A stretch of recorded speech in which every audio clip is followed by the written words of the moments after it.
Welcome to One Mic Black History. I'm your host, Country Boy. In today's episode, it's about Hollywood versus Black history. In particular, the Netflix movie The Harder They Fall, which assembles a cast of Black actors to play legendary Western figures from across time to tell a fictional story about two rival groups, the Nat Love Gang and the Rufus Buck Gang.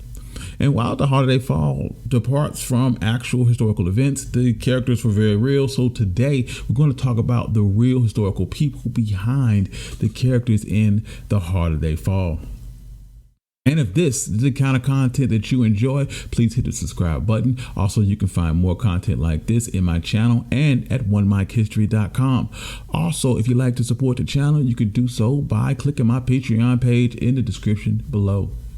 But without further ado, let's get started. Stagecoach Mary is played by Zazie Beetz, and her Stagecoach Mary is Nat Love's romantic interest, and she owns a saloon and is a burlesque dancer.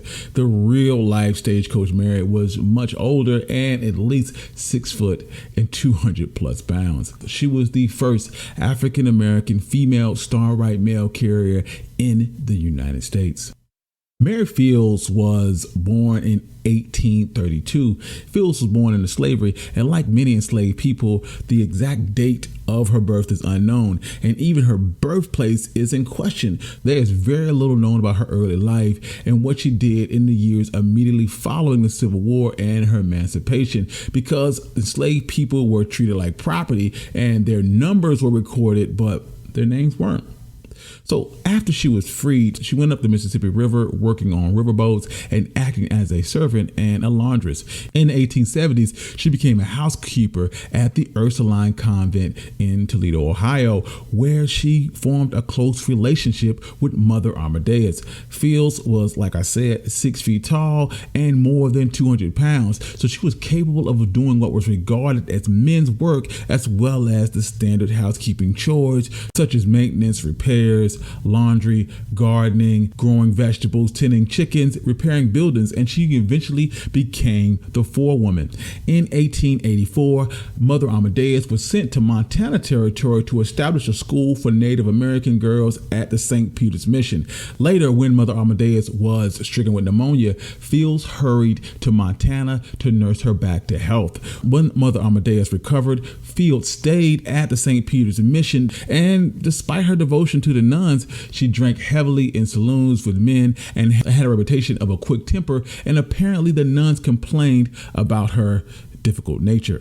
In any case, the bishop at the Montana diocese ordered the convent to dismiss Fields.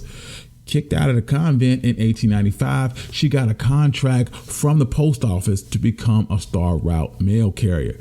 Not an actual employee of the United States Postal Service, because they didn't hire or employ mail carriers for star routes. A star route was a term used for a connection between the United States Postal Service and the contracting mail delivery services. Star route contracts were given to the lowest qualifying bid, and once a contract wasn't awarded, the contractor could either drive the route themselves, sublet the route, or hire an experienced driver.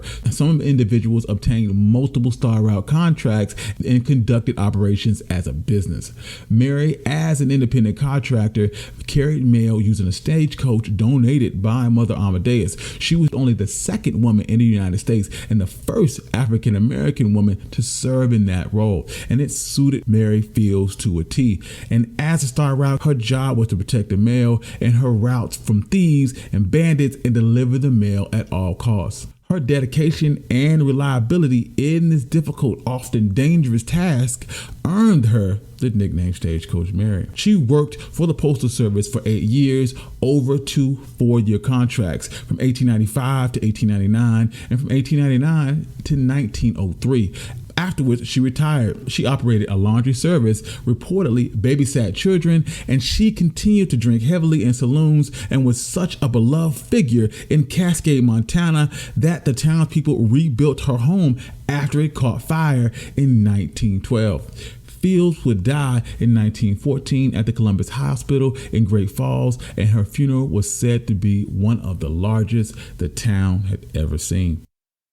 And this has been the story of Stagecoach Mary Fields. And if this is the kind of content that you like, please hit the subscribe button. Also, you can find more content like this on my channel and at onemichistory.com. And if you'd like to support the channel, you can do so at my Patreon page in the description below. Peace.